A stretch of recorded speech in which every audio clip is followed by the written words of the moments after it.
Hi friends, it's Suzanne here from sunstampin.com. I'm a Canadian Stampin' Up demonstrator. I want to welcome you to my weekly Wildcard Wednesday video on my blog and YouTube channel. The card designs I share today are a little more technique driven, but nothing too complicated. I also sell the products I feature in this video. I hope you enjoy my free video tutorial and would love to see you shop with me. I have another flowering cactus project to share with you today. In case you missed Monday's video using this product medley, you might want to go back and watch it because it was a very simple way of utilizing this product medley, especially the designer series papers. For today's project, however, I'm using some new products, and with that comes old techniques made new again. Let's get into it. I have my brand new blending brushes with me. I have the yellow and the orange. I have a whole bunch of components happening here, but I'm going to start off with my colors and explain things as I go. I have So Saffron, Calypso Coral, Cinnamon Cider, and Cajun Craze. I'm taping down my quarter panel of basic white to a non-porous laminated grid mat from my Stamparatus. I got the paper and I laminated it. And so I'm using my yellow blending brush very softly. I have sped this up 4 times the regular speed. So one of the things to take note is that it takes time.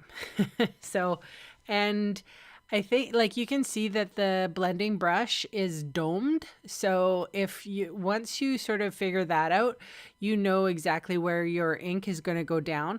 I often tap off on my little non-porous surface here, and I apply the ink first to see where it is, and then I can put it on my project. I will know just by tapping off how much ink I have on the brush and how, like, where it is, I guess. And you'll get a feel for it once you start using these blending brushes. It takes time. So, and there's not really any mistake. The ink will dry back into the paper and it'll all be a beautiful, smooth transition. So I went from So Saffron to Calypso Coral to Cinnamon Cider, and my very last bit, basically a quarter of that, the last quarter of the page will be Cajun Craze. And I sort of go back and forth between the colors until I get the blend that I'm looking for.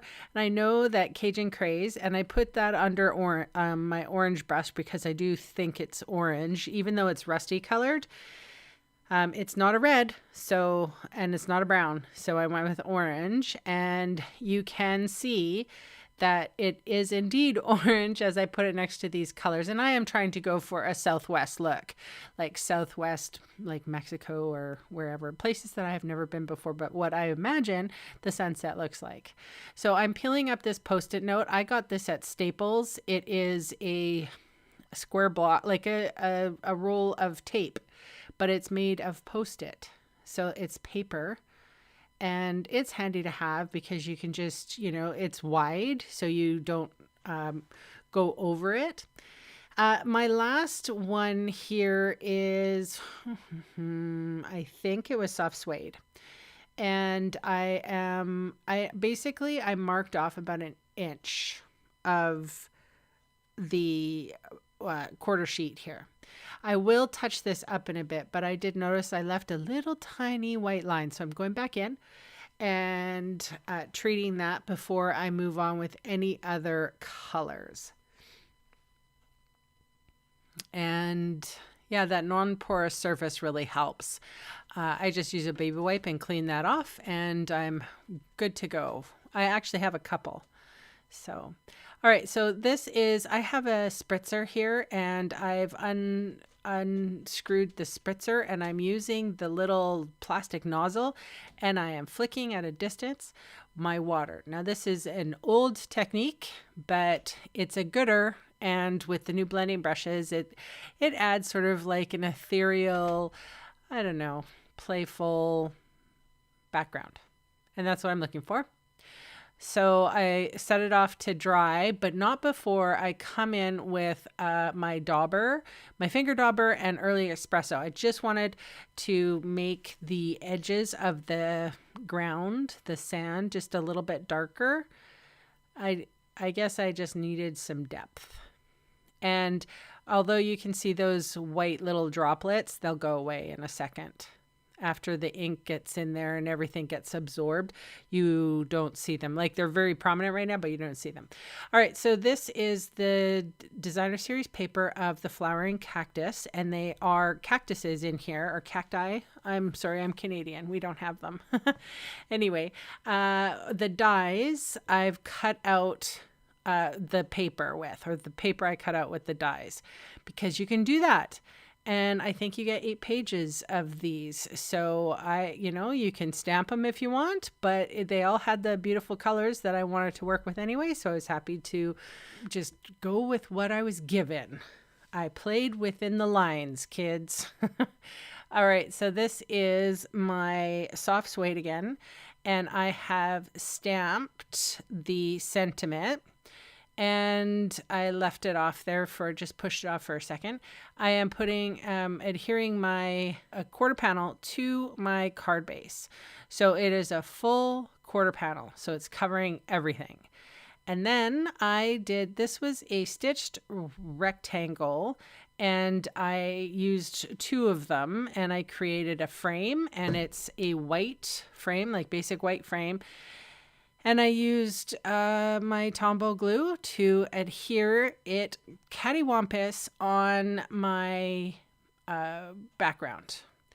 I wanted it to seem like a Polaroid or something kind of like a picture or a memory, if you will. So that's the look I was kind of going for. And now I've adhered the cactus. I didn't know where I was going to put it at first, but I ended up putting it right there just below the horizon. And then I added the Calypso coral flower. I think that's a cactus flower. And then here's this other cactus that is bulbous, a bulbous cactus. I really wish I knew the names for these, you guys, because I would be so much more sounding like I was smart, which I'm not. So you've got a bulbous cactus instead. Okay, so I'm trimming up the sentiment, and it says, "I'm always here for you." So I quite like that. And it's just like the 2 cacti together. And yeah, it's just got a nice background. It's like a memory, and it's just a card of encouragement, I guess. So I'm trimming that out, and I do sort of do a little dip where there's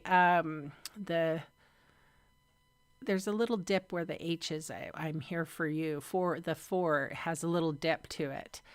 And I've adhered that cutout sentiment piece. Sorry, Quinn. I kicked him off the desk. He's looking at me like, what did you just do? He was in my way. He's fine now. Anyway, I've cut that out and put that on some Calypso coral cardstock, and I will put dimensionals on this, and the dimensionals will go, I have a full sheet, like a full strip of dimensionals. And then as I place it, because that bulbous cactus was raised up, I stuck it down. And I'm like, okay, so I want it there. However, now I have to double up the sentiment, the part where it says "I'm always."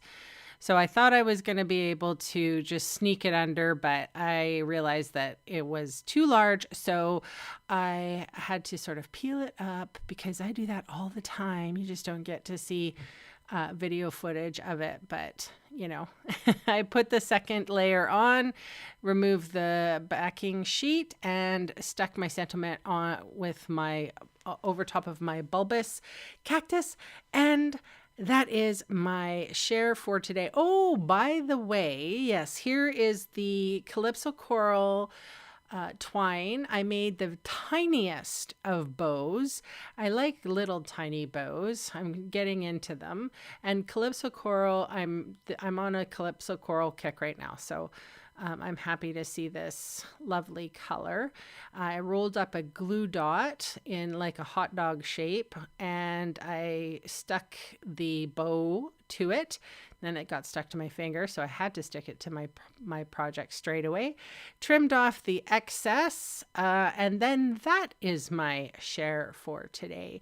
I appreciate you so much for watching and joining me, and I just wanted to remind you that I do have an online class featuring this product. So in the description bar below, there is a link. Thanks for watching. Bye for now.